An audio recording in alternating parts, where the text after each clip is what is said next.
Olá, tudo bem?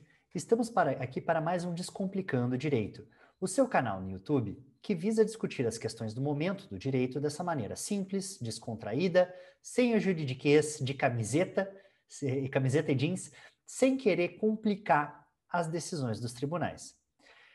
Seguindo a nossa linha tradicional do canal, no vídeo de hoje estou aqui para discutir um pouquinho a decisão polêmica que se iniciou na semana passada e vai ter aparentemente um ponto final, uma decisão na quarta-feira, dia 7, ao dia, aliás, de estreia deste vídeo no canal.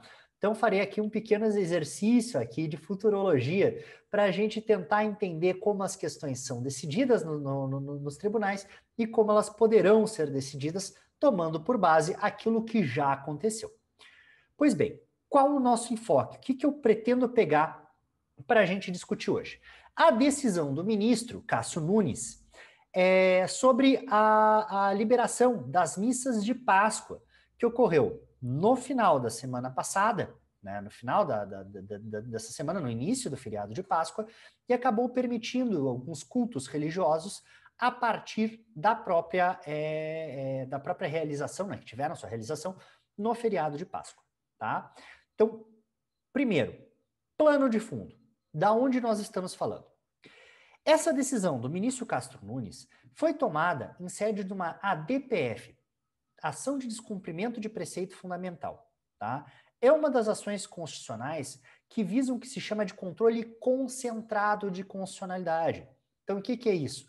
O STF não está fazendo uma análise de uma questão constitucional a partir de um recurso, mas sim uma ação própria, tá? Uma ação própria que é protocolada perante o Supremo Tribunal para discutir uma questão constitucional, tá? Então tá, quais são as ações de controle concentrado? Essa é fácil, gente, são três, tá? A ADPF, Ação de Descumprimento de Preceito Fundamental, que é essa que foi protocolada, tá? A ADI, a Ação Direta de Inconstitucionalidade, e a ADC, Ação Direta de Constitucionalidade, tá? Os resultados práticos dela, gente, a rigor são o mesmo, tá? Visam declarar ou a constitucionalidade ou a inconstitucionalidade de determinada normativa. Se for de lei, vai ser a ADI ou a ADC. Se for algum outro ato, na lei federal, vai ser a ADI ou a ADC. Se for algum outro ato normativo, vai ser a ADPF, Ação de Descumprimento de Preceito Fundamental. Beleza? Pega, junta, joga na caixinha. Essa DPF, gente, que foi analisada em sede liminar pelo ministro Cássio Nunes, ela foi protocolada pela ANAJURE, tá? Associação Nacional dos Juristas Evangélicos, discutindo o quê? Que os decretos que estavam limitando a realização de cultos religiosos estariam sendo excessivos. Tá? Por quê? Porque violariam aqui um direito fundamental, tá? Que é o direito fundamental à manifestação religiosa, o direito fundamental à expressão religiosa, que é consagrado no artigo 5º da Constituição Federal. Ok?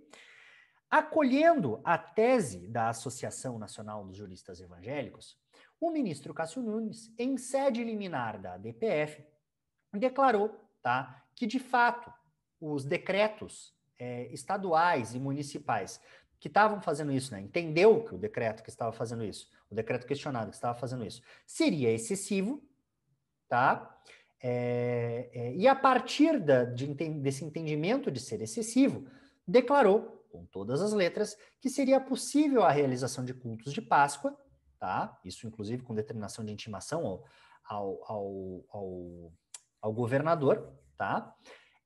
Realização dos cultos de Páscoa, desde que respeitadas as medidas sanitárias, entre elas a lotação máxima de 25%. Ok?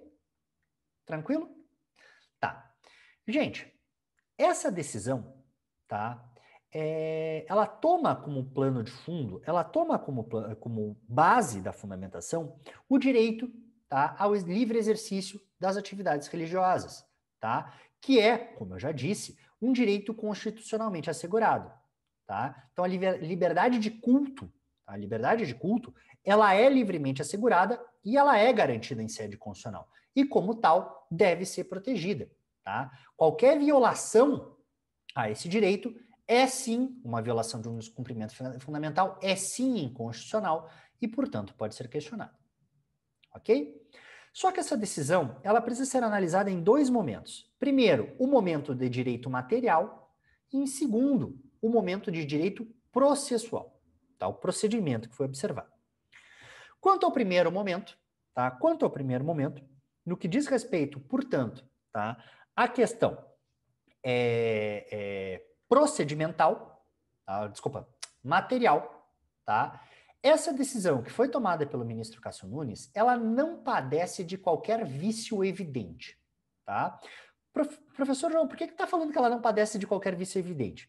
Gente, é da base dos princípios e dos direitos fundamentais, tá? Que eles fiquem em constante choque, com constante atrito, tá?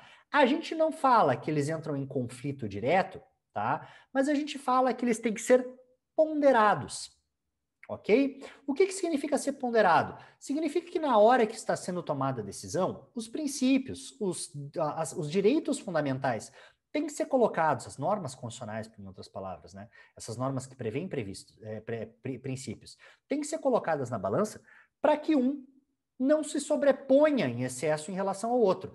A isso se dá o nome de ponderação, tá? Nessa medida, tá? A pegar a argumentação trazida pelo ministro Cássio Nunes me parece perfeitamente legítimo e me parece, dentro do ponto de vista do direito material, perfeitamente legítimo, perfeitamente razoável, dizer que o direito à religião, tá, não pode ser simplesmente ignorado com base no princípio da autonomia dos estados e municípios e que, portanto, a vedação dos estados e dos municípios aos cultos poderia ser considerada, tá? Poderia ser considerada, sim, como excessiva e, portanto, poderia haver essa determinação. Isso dentro do ponto de vista constitucional, tá, gente? Dentro do ponto de vista do direito material constitucional, tá? Me parece que essa seria uma linha de argumentação possível, tá?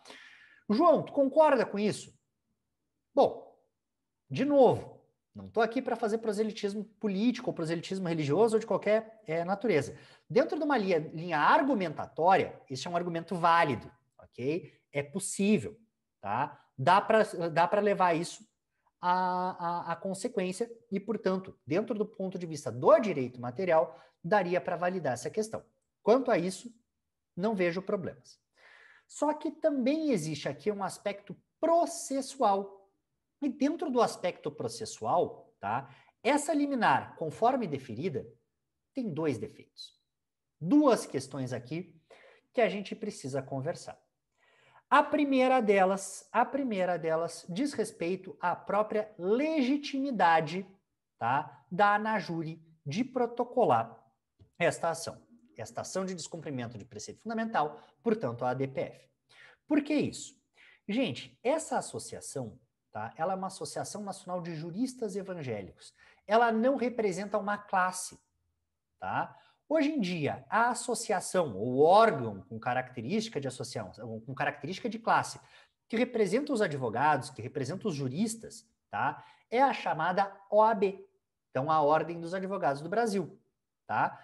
É quem congrega, portanto, a capacidade de representar os advogados em nível federal. Tá? É o Conselho Nacional da OAB que pode representar os advogados em nível federal. A ANAJURE não representa uma classe de advogados. Tá certo? Ela representa, na bem da verdade, um conjunto de juristas, tá? Um conjunto de advogados que, por conta de uma similitude de ideologia, uma similitude religiosa, se juntaram dentro de uma associação nacional. Sem nenhum demérito, eles podem fazer isso. Qual é o problema? Gente, na ADPF 701, tá?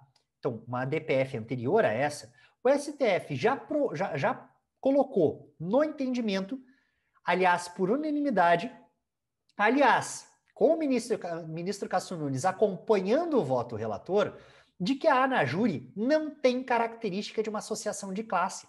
E como não é uma associação de classe, tá? A ANAJURE não teria legitimidade, ou seja, ela não pode protocolar uma DPF, que é restrita a algumas entidades, é restrita a alguns órgãos, entre eles as associações de classe, que é o caso da OAB, o caso do CFM, Conselho Federal de Medicina, tá? O caso do CFEM, Conselho Federal de Enfermagem, tá? O Conselho Federal de Engenharia e Arquitetura, todos esses conselhos com características nacionais, tá? Então, essas entidades têm capacidade de protocolar uma DPF.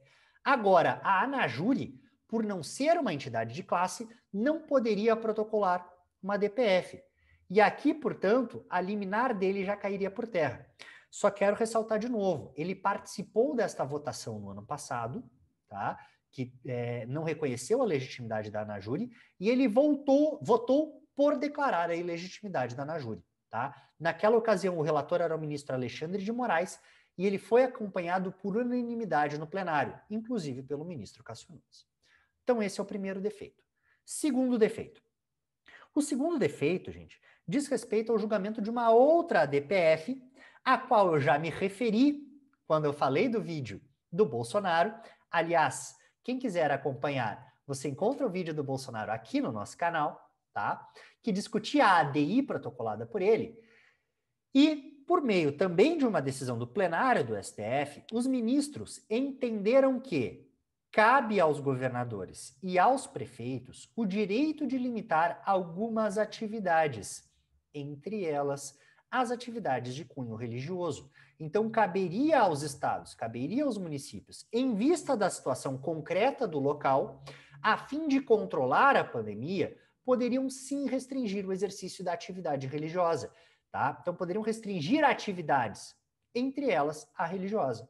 Isso não foi visto como qualquer violação naquela época, ok? Foi uma decisão também tomada pelo plenário, é verdade, também em sede liminar, tá? Também em sede liminar.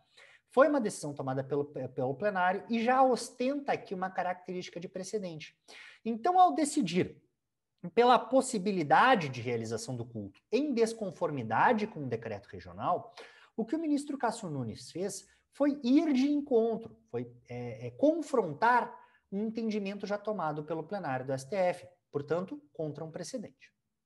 Ok?